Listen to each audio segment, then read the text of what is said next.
অনেকে ডেডলাইনের কথা এসেছে, স্পেসিফিক কোনো ডেডলাইন হয় নাই।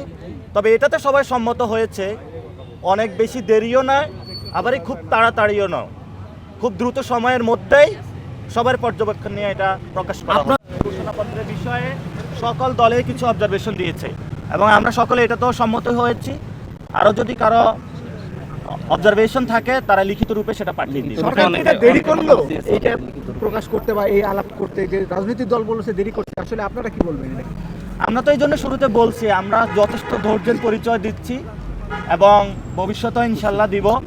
আমরা মনে করছি যে বাংলাদেশের এই বর্তমানে সার্বভৌমত্ব রক্ষা করতে হলে একটি ঐক্যের প্রয়োজন। সেই ঐক্যের জায়গাতে আমরা সর্বোচ্চ ছাড় দিয়ে সবাইকে গণতান্ত্রিক একটি প্রক্রিয়া যাত্রার জন্য ধৈর্য ধারণ করছি। কিন্তু আমরা আমাদের এই ধৈর্যকে কেউ সুযোগ বা যদি অপচেষ্টা করার লিপ্ত হয়, আমরা মনে করি তাদেরও আগামীতে ফেসিবাদী ব্যবস্থার যে লড়াই রয়েছে সেখানে তারা ক্ষতিগ্রস্ত হবে। এজন্য হলো জনতার কাতারে তাদেরকে আসার জন্য আমরা অনুরোধ জানাচ্ছি।